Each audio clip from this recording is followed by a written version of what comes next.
शशंखचक्रं सकिरीटकुण्डलं सपीतवस्त्रं शशिरुहेक्षणं सहारवक्षः नमामि विष्णु शीर्षा चतुर्भुजम्।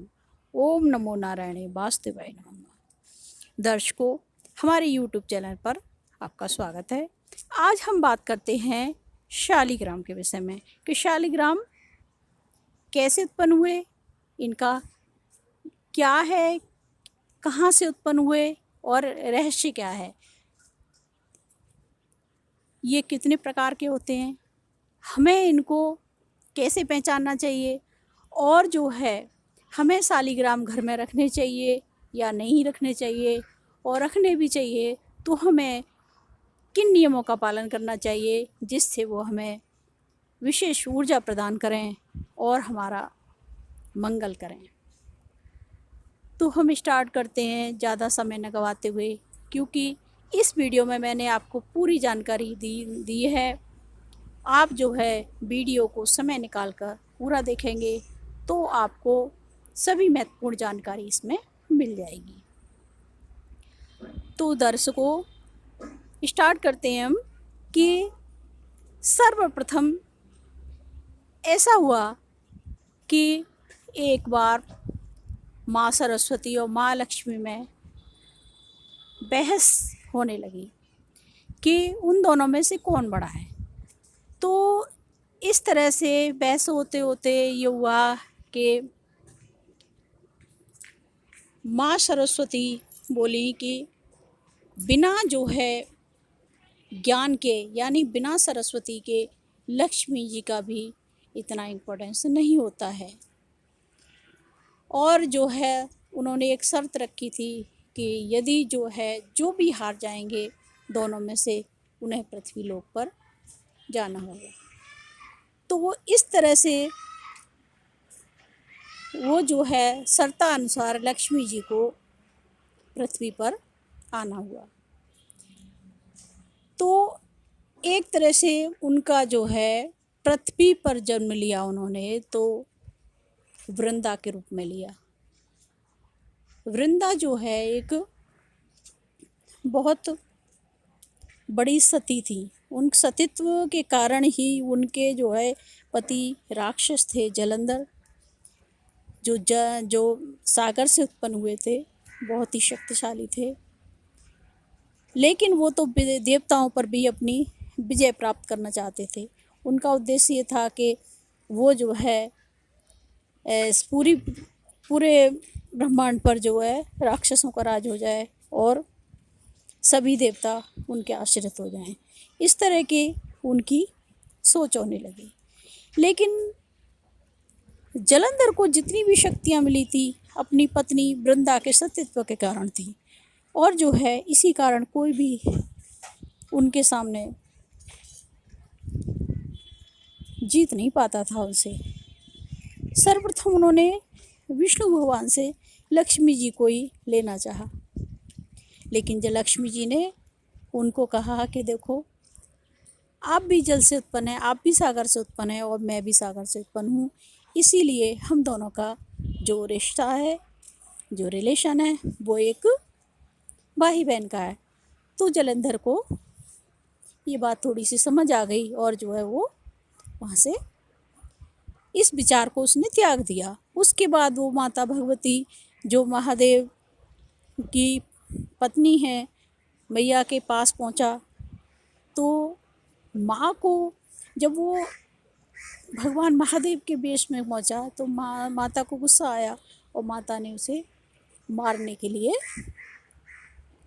क्रोधित होकर अस्त्र उठाया। तो वह वहाँ से, उसे पता था कि माँ जगदम्बा हैं और उनके सामने वो कभी नहीं जीत सकता, तो वहाँ से वो चला गया।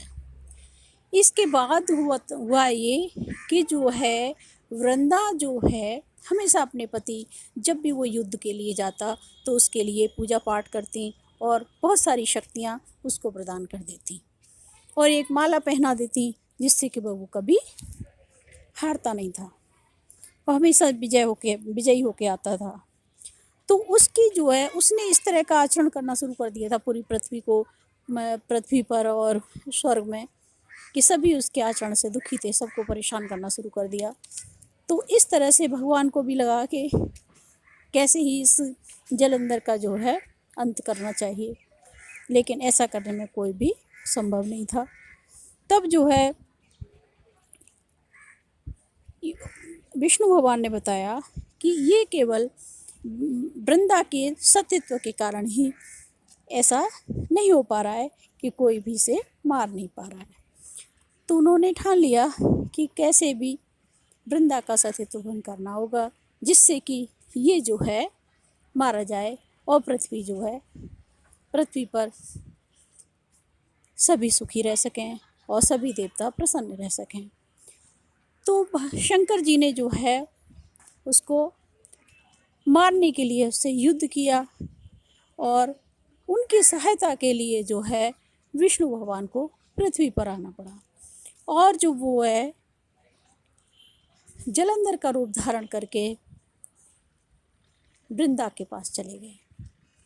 और वृंदा ने जो है अपना पति समझकर वो जो हार पहनाती थी, वो तपस्या के बाद में, मतलब जो आराधना करती थी, अपने इष्ट से जो शक्तियाँ प्राप्त करती थी, वह हार जो है अपने पति को पहनाती थी, वही हार उन्होंने भगवान विष्णु को पहना दिया।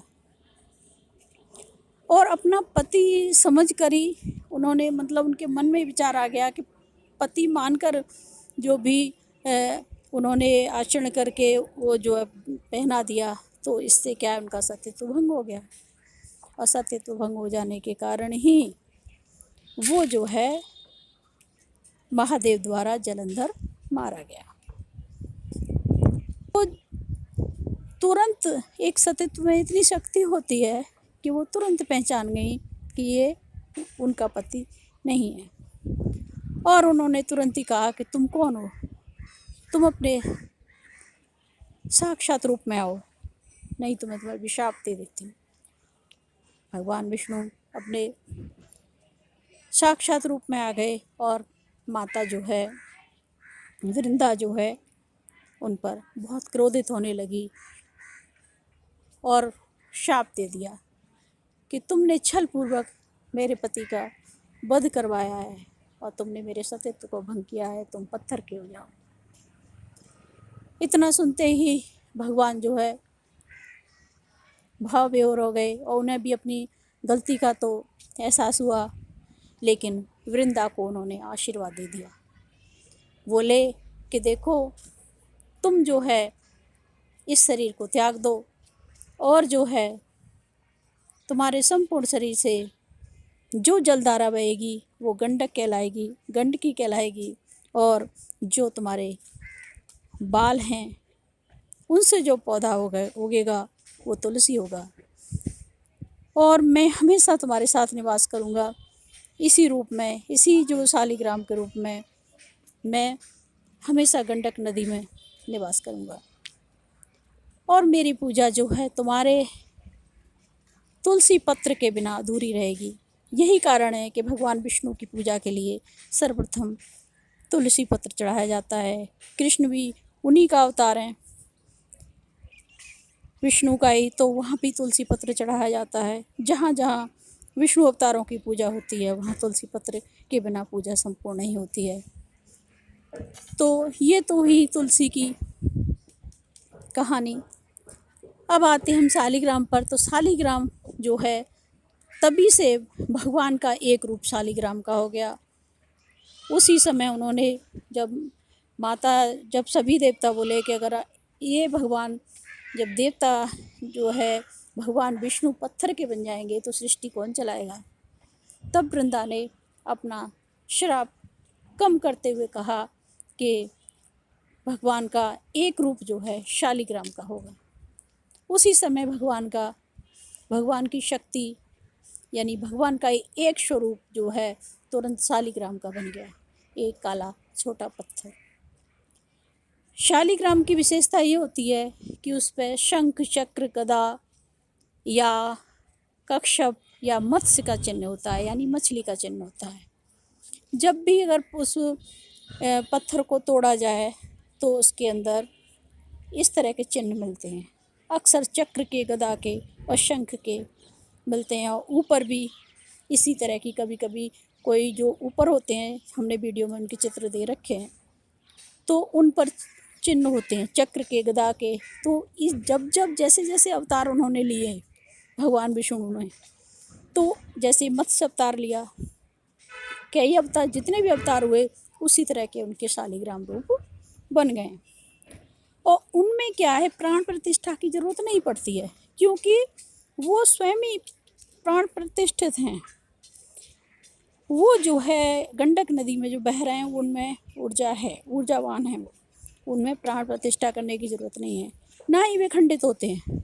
उनको अगर तोड़ कर देखा जाए तो उसमें ये चिन्ह मिलेंगे, और जो है उसको पूजा के टाइम अगर खोल दिया जाए और बाद में बंद करके रख दिया जाए तो भी कोई प्रॉब्लम नहीं आई, वो खंडित नहीं होते हैं।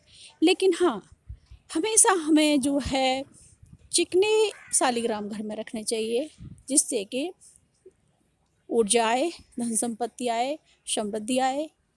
खुरदरे शालिग्राम घर में नहीं रखने चाहिए, उससे दरिद्रता बढ़ती है।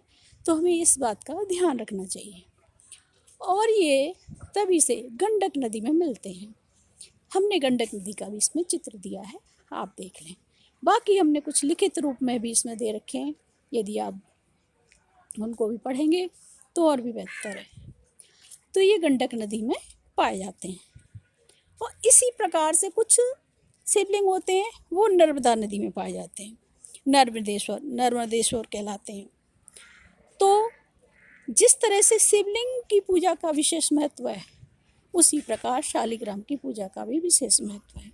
और शालिग्राम जो है नारायण का ऐसी ऊर्जावान रूप है जिसकी आराधना करने पर पूर्ण फल प्राप्त होता है। और तुलसी और शालिग्राम का विवाह करने पर एक कन्या के विवाह का पुण्य प्राप्त होता है। और शालिग्राम के साथ तुलसी को रखने से भी घर में बहुत ही अच्छे परिणाम देखने को मिलते हैं। लेकिन हाँ, ये विशेष ध्यान रखें कि यदि शालिग्राम घर में हैं तो उनकी आराधना करें, पूजा पाठ करें, उन पर तुलसी दल चढ़ाएं, पुष्प चढ़ाएं। और जो शालिग्राम है उनको आप दूध से, जल से जो स्नान कराते हैं, वो चरणामृत रूप में जो जल होता है वो एक गंगा जल से कम पवित्र नहीं होता। वो बहुत ही अच्छा फल देने वाला होता है, दीर्घायु प्रदान कराने वाला होता है, मोक्ष प्रदान कराने वाला होता है। और जो लोग नित्य प्रति तुलसी और शालिग्राम को घर में रखते हैं, पूजा पाठ करते हैं, तो उन्हें मोक्ष भी मिलता है और उनके घर कभी यम नहीं आते हैं, कभी वहाँ पर अकाल मृत्यु नहीं होती है, सभी सुखी रहते हैं। लेकिन हमें हमेशा इन चीज़ों का विशेष ध्यान रखना चाहिए। शालिग्राम को पहचानने का सबसे अच्छा तरीका तो ये होता है कि पहली बार तो जो थोड़ा भी ज्ञानवान है वो हाथ में लेते ही पहचान लेंगे कि शालिग्राम कौन सा है और साधारण पत्थर कौन सा है। ये कुदरती बने होते हैं, इनमें कुछ ये नहीं है कि कोई तरासा जाए, ऐसा नहीं है। छोटे भी होते हैं, बड़े भी होते हैं, सभी तरह के होते हैं और सभी सुफल देने वाले होते हैं। लेकिन एक बात का ध्यान रखना चाहिए कि कभी भी शालिग्राम न खरीदने चाहिए और न बेचने चाहिए। जब भी हम कभी तीर्थ पर जाते हैं तो ले आएँ या किसी से मंगवा लें। और जब कोई ब्राह्मण वगैरह आपको शालिग्राम देते हैं तो प्रेम से लीजिए और उनका मूल्य मत दीजिए। हाँ, आदर भाव से उन्हें कोई उपहार देना चाहते हैं आप तो दे सकते हैं, लेकिन आप कोई भी मूल्य पूंजी रूप में, मतलब उन्हें कीमत नहीं देनी है, क्योंकि शालिग्राम जी को न बेचा जाता है और न खरीदा जाता है। जो लोग शालिग्राम बेचते हैं या खरीदते हैं वे पाप के भागी होते हैं। इसीलिए ये आवश्यक है कि शालिग्राम की बिक्री या खरीदारी न की जाए। और जो है हमें हमेशा इस चीज़ का ध्यान रखना चाहिए कि हमें जब भी हम करते हैं कोई पूजा तो नियम से करें, टाइम से करें।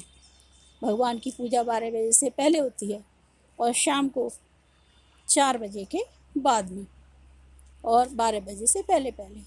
और तुलसी में जल जो है इतवार को यानी रविवार को नहीं चढ़ाया जाता है और ना ही उन्हें स्पर्श किया जाता है, ना ही उनका कोई दल तोड़ा जाता है उस दिन, इतवार वाले दिन यानी रविवार वाले दिन।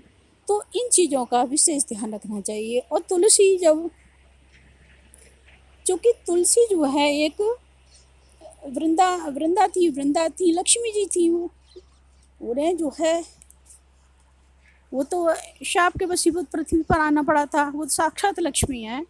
तो इसीलिए उनका विशेष महत्व। जिस घर में लक्ष्मी होंगी और भगवान नारायण होंगे वहाँ पर तो कोई विपत्ति आ ही नहीं सकती है।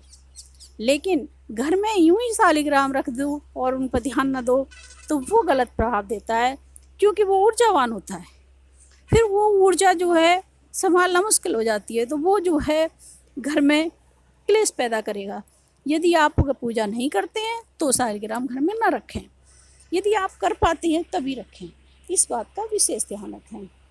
और भी कुछ बातें हैं जो शायद मुझे भी नहीं याद आ रही होंगी, मैंने इसमें वीडियो में डाल रखी हैं, जो आप ध्यानपूर्वक पढ़ सकते हैं उन्हें। तो इस प्रकार से हम जो है, और वैसे तो कुछ कुछ कहानियाँ और भी इनसे जुड़ी हुई हैं, बहुत सारी कुछ चीज़ें हैं जो ये स्कंद पुराण में इसका विवरण दिया गया है शालिग्राम का। और जो कुछ शालिग्राम जो है हमें दामोदर घाट से भी प्राप्त होते हैं। दामोदर घाट का वर्णन इस तरह से सुनने में आता है कि द्वापर युग में जो 2 वृक्ष थे जिनसे यशोदा जी कान्हा को बांध देती थी, कृष्ण भगवान को बांध देती थी। कभी वो नटखटपन करते थे, कोई शरारत करते थे तो बांध देती थी। तो एक दिन क्या हुआ, उन वृक्षों से कृष्ण भगवान को बांध दिया यशोदा माँ ने, और वो जो है उसको हिलाने लगे। हिलाने से क्या हुआ, दोनों वृक्ष उखड़ गए। वृक्षों के उखड़ने से जो 2 देवता उसमें से प्रकट हुए, वो किसी साप के कारण ही वृक्ष बने थे।